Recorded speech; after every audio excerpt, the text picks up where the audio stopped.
พี่น้องมาอีกแล้ว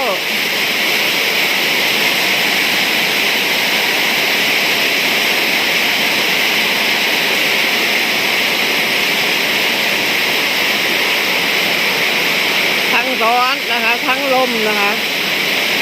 และแล้วนะก็ตกจนได้นะ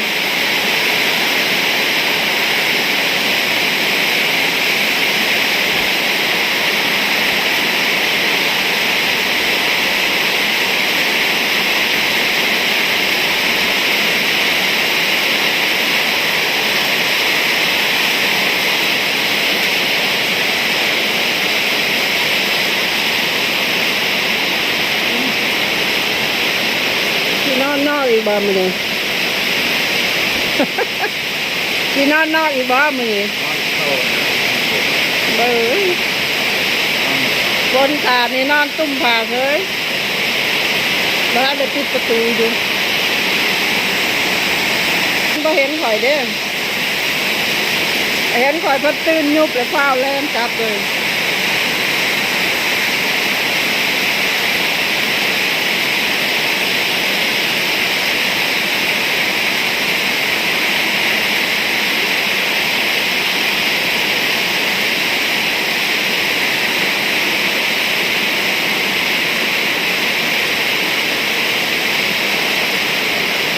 ถ้าตกแบบดีๆแบบนี้มันก็ไม่น่ากลัวนะFGนะเมื่อกี้ก็ลมมาก่อนนะคะลมก็แรงเหมือนกันเนาะแต่ไม่แรงเหมือนวันก่อนนะคะวันก่อนโหภาษาไปซื้อปลานะคะแถวก่อนจะถึงบ้านหนองแวงนะFGเสาไฟลม5ต้นเรียงกันเลยนะคะทั้งล้มทั้งหักนะคะโอ้โหลองคิดดูนะคะว่าลมขนาดไหนนะคะเสาไฟหักได้นะFGมันน่ากลัวจริงๆนะ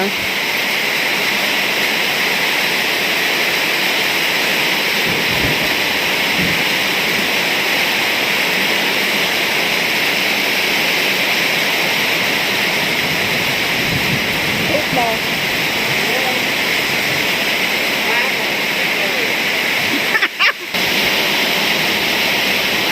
เก็บตกน้ำหลังนะคะบิ๊กนะคะได้การเลยจะได้ไม่ต้องรดน้ำต้นไม้บ่อยนะเมื่อเช้านี้ก็รดนะคะFGเพราะว่าฝนตกมันก็ไม่เปียกเท่าไหร่นะถ้าฝนตกไม่แรงนะคะขึ้นน้ำอีกแล้ว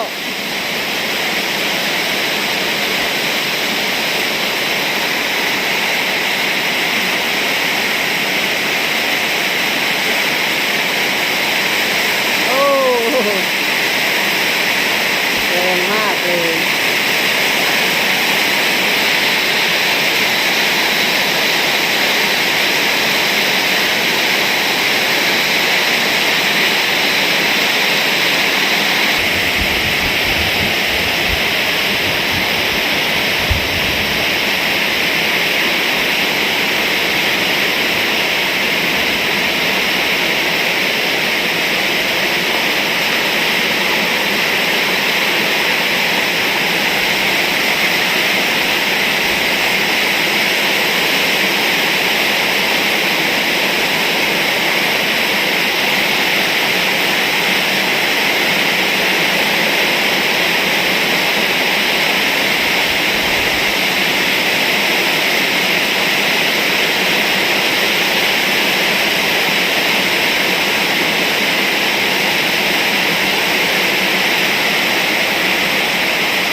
สังกะสีเอานะคะFGหนักไม่หนักนะคะ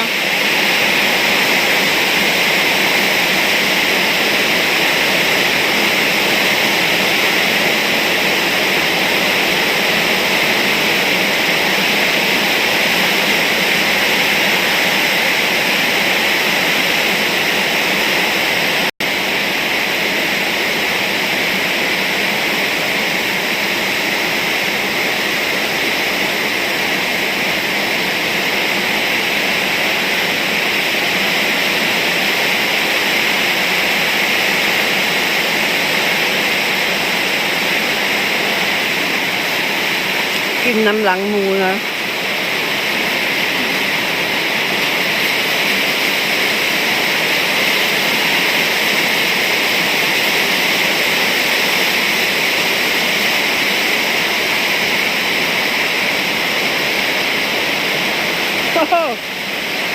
วันนี้ลุงเสือรีบเข้าข้างในเลยนะสิวันก่อนนอนห่มผ้าห่มนะฝนสาดไม่รู้เรื่องเลยว่าฝนสาดนะนอนแช่น้ำเชยอยู่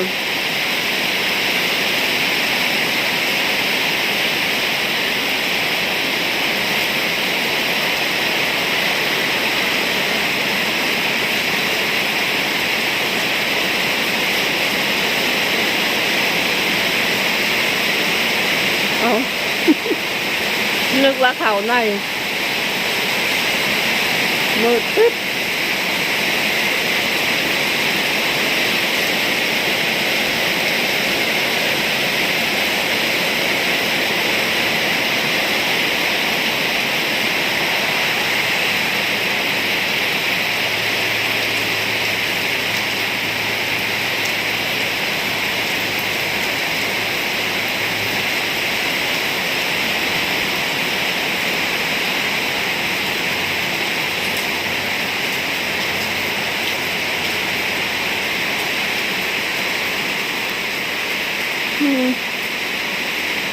เงียบแล้ว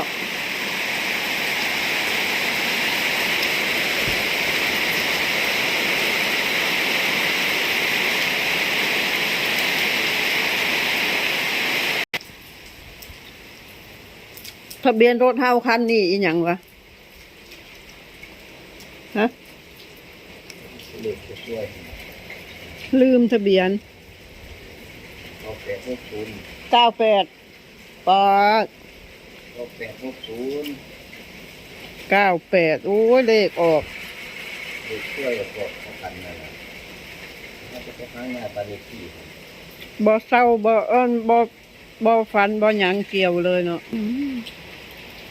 ออกทะเบียนรถคันนี้นะ FC 9860นะครับสงบไปแล้ว FC นะครับชุดหนึ่งนะคะเร็วดึกตกอีกแน่นอนนะ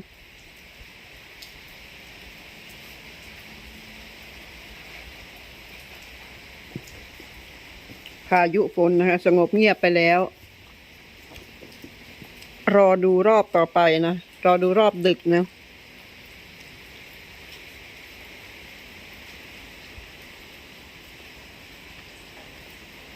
เงียบแล้วนะเดี๋ยวภาษาก็จะอาบน้ำได้แล้วนะเนาะเดี๋ยวไฟดับนะจะเครื่องทำน้ำอุ่นจะอาบไม่ได้นะถ้าไฟดับนะเพราะฉะนั้นต้องรีบไปอาบก่อนนะคะ FC นะคะขออนุญาตจบคลิปเพียงแค่นี้นะคะฝากกดไลค์กดแชร์กดติดตามเป็นกำลังใจให้ช่องลุงเสือภาษาชาแนลนะคะขอบคุณสำหรับการติดตามรับชมนะคะเจอกันคลิปต่อไปนะคะสำหรับคลิปนี้สวัสดีค่ะ